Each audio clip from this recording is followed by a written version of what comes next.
Earlier this week, the defense chiefs of South Korea and the U.S. met in Seoul to hold their annual security talks.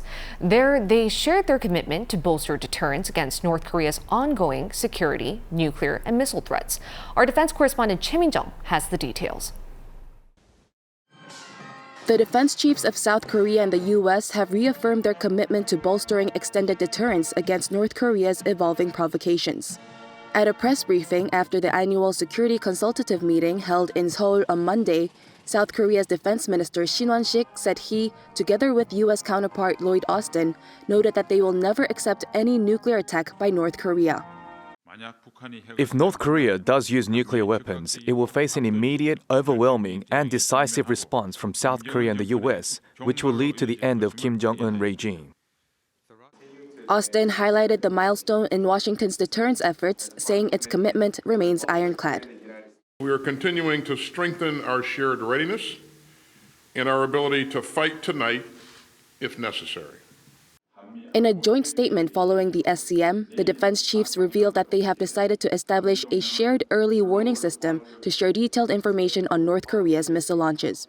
This would mean South Korea would be provided with real-time data on North Korea's missile launches from Washington's early warning satellite. Also, in commemoration of the 70th anniversary of the Seoul-Washington alliance, the two sides adopted the defense vision of the ROK-US alliance for the first time since 2019. Through this vision, the two sides will pursue areas of cooperation, especially in the fields of science and technology over the next 30 years, in preparation for Seoul and Washington's 100th anniversary of the bilateral ties. The two allies have also updated their tailored deterrence strategy for the first time in 10 years. The agreement was established in 2013 for tailored deterrence against North Korean nuclear weapons and other weapons of mass destruction. The defense chiefs also stressed the need to strengthen trilateral security cooperation between South Korea, the U.S., and Japan, and continue the momentum established at the Camp David summit. Choi Min-jung, Arirang.News. Seoul and Washington's joint deterrence strategies have been updated from a decade. Now, to read into the commitments made during this year's security consultative meeting, I have our North Korean affairs correspondent Kim Jung-sil joining me in the studio. Welcome, Jungsil. Thanks for having me in. Jungsil, let's head straight in. What were the main takeaways from this year's SCM? As we've just seen from Min-jung's report, the two sides revised their tailored deterrence strategy for the first time in 10 years to better counter North Korea's evolving nuclear threats. But aside from that, also one of the things to note is that the two defense chiefs discussed a possible suspension of the 2018 Inter-Korean military agreement at the SCM. The U.S. obviously didn't agree or disagree the suspension, but the South Korean defense minister has been strongly asserting the need to suspend some of the clauses. Jungsil, you mentioned a 2018 Inter-Korean military agreement. Let's recap our viewers on what that was. Of course, the agreement was made back in 2018 to fully implement the historic Panmunjom Declaration between then South Korean President Moon Jae-in and North Korean leader Kim Jong-un. The Inter-Korean Military Agreement, or Comprehensive Military Agreement, is an agreement made by South and North to completely cease all hostile acts against each other, including on land, in the air, and by sea.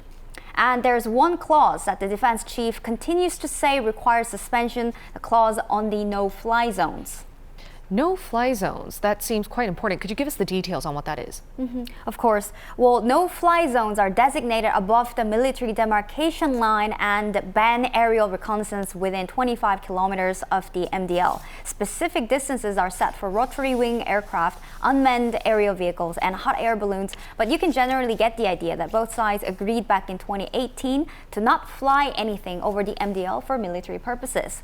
It's been said that the risk of accidental military clashes between the two Koreas has decreased significantly since the agreement, but South Korea's defense minister insisted that there are still unavoidable risks as the September 19 agreement limits the monitoring of North Korea and potential provocations in real time. The Ministry of Unification also recently shifted its tone regarding the possible suspension. Take a listen to what a spokesperson had to say on October 30th.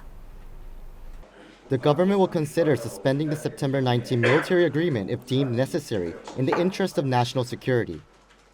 But on November 14th, the spokesperson told reporters that the government plans to, quote, monitor North Korean movements and review what to do in terms of the suspension. Pundits say the term monitor is broader and more abstract. So monitoring North Korea seems to be key, and sharing information real time is a pivotal part of the deterrence strategy. Meanwhile, let's talk about North Korea's ongoing provocations. On Wednesday, Pyongyang claimed that it successfully conducted hot fire tests of, quote, new types of high-thrust solid propellant engines for its intermediate-range ballistic missiles, also known as IRBMs. So what does this test signify, Jungsil? Well, North Korea used to have IRBMs that were based on liquid fuel engines, but now they're transitioning the engines into solid fuel instead. This is in no way a surprise, as Pyongyang has already succeeded in developing a longer-range intercontinental ballistic missiles that uses solid fuel engines. The regime even test-fired one back in July. Experts said North Korea is trying to develop and strengthen all possible weapons with various ranges. Take a listen to a South Korean missile expert. I have to say that solid propellant got a very good response. So it did not take a time to prepare for the attack.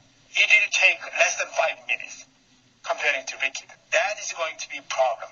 That means we cannot have enough time to be able to, prepare for any attack from North Korea.